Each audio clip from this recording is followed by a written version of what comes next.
الهواء الذي نستنشقه يسبب تغييرا في عقولنا. الفيلسوف الفرنسي مالبرانش. السلام عليكم. لم يعد من المقبول أن نتصور البيئة على أنها مجرد سطح جغرافي نتخذ فيه بيوتا ومزارع وملاعب ومراعي، ولا مجرد امتداد جيولوجي يتكون من طبقات متراكمة، هذه فيها مياه وتلك فيها ذهب، وثالثة فيها حديد، ورابعة فيها بترول، ولا مجرد مناخ، هواء، حرارة، رطوبة، برودة، جفاف إلى آخره، وإنما صار مصطلح البيئة يشمل جميع هذه العناصر متفاعلة ومتكاملة. وصحيح أننا نحن البشر نختال بأننا حملة هويات جينية متميزة، بها نختلف عن جيراننا من الكائنات الأخرى، لكن لا ننسى أن تلك الهويات قد تكونت في أحضان مملكة البيئة. ولا ننسى أيضا أن استمرارنا في الحياة يعني أننا نتفاعل مع البيئة على نحو صحيح، نتكيف ونتأقلم معها، وأنه لا استمرارية لوجودنا خارج قدرة جيناتنا على التكيف مع البيئة. وعلينا أن نأخذ في الحسبان بأن البيئة تسهم في إنتاجنا، وأنها تسهم في صياغتنا شكلا، طول، عرض، لون وغير ذلك، وتسهم في صياغتنا إحساسا وثقافة ومزاجا. إننا جزء من البيئة، فيها نبدأ وجودنا وفيها ننتهي، ولا يمكننا أن نهرب منها أو نتجاهلها أو نتعالى عليها، إنها قدرنا. ولعل الشك يداخلك، إذن دعني أسألك سؤالا على سبيل المثال لا الحصر: هل أنت ذو بشرة سوداء أو بيضاء؟ كان سلفك الأول قبل مليوني عام ذو لون بني، ونتيجة تفاعله مع البيئة بدأ جسمه بإنتاج مادة الميلانين التي وظيفتها منح الجلد اللون المناسب والأصلح للبقاء. كانت الأرض في وقت من الأوقات بعيد غنية بأشعة الفوق بنفسجية، وكانت هذه الأشعة تهدد سلفك بسرطان الجلد، فبدأ الميلانين يمنح هذا السلف اللون الأسود ليمتص هذه الأشعة ويمنعها من التغلغل في كيانه. وعندما أصبحت الأرض فقيرة بأشعة الشمس بدأ الميلانين بوظيفته، وأعطى الجلد لونا فاتحا جدا ليتمكن من امتصاص أشعة الشمس اللازمة للاستمرار في الحياة. فيا صاحبي، دعك من الأحكام الجمالية العابرة في عصرنا هذا، فاللون الذي يحميك من الانقراض هو الأجمل وجوديا ويستحق الشكر. وقس على ذلك ضمن إطار سلطة البيئة: أنفك، عيناك، طولك، عرضك، نسبة التناسق بين جسمك، خصائصك الذهنية، والبنى الميثولوجية الدفينة ضمن طيات ثقافتك. كي تستطيع أن تفسر أو تفهم، عليك بالبيئة من المنظور الإيكولوجي الشامل.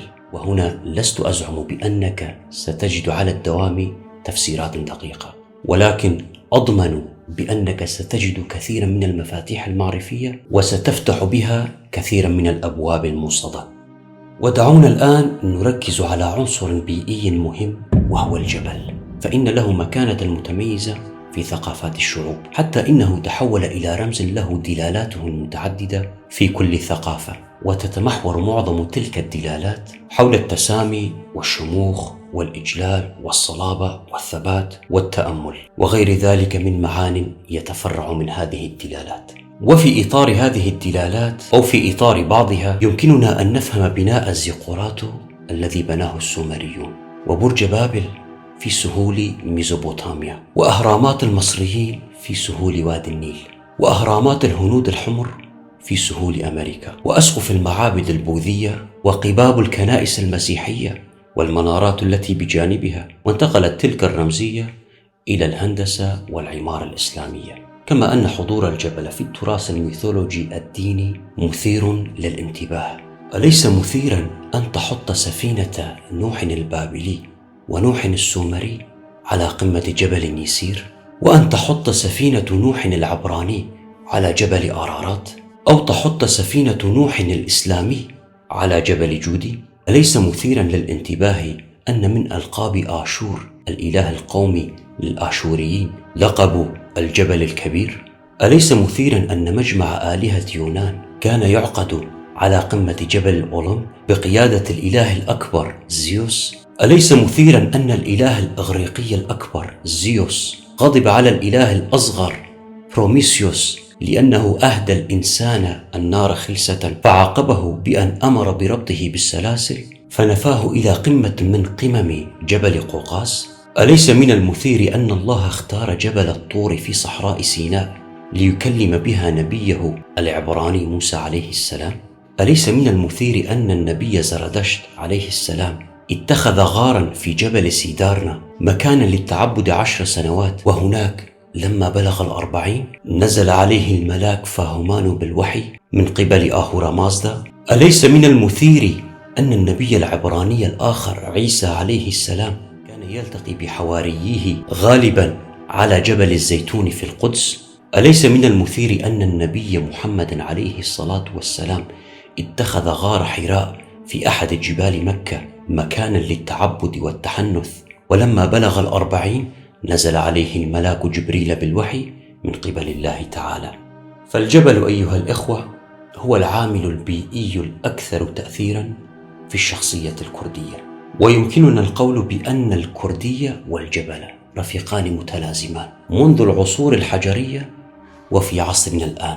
ويكفي أن تمرر أمام عينيك مواطن الكرد في عصرنا هذا لتجد أنهم في الغالب يقيمون حيث تكون الجبال أو سفوح الجبال أو السهول القريبة من الجبال. فالجبل يا صديقي هي جغرافيا المفاجأة والعزلة. فهذه الجغرافيا نمت في الشخصية الكردية الشعور بالريبة والتوجس والتنبه والحيطة والحذر واليقظة، وجعلت منه محاربا صلبا وإنسانا لطيفا.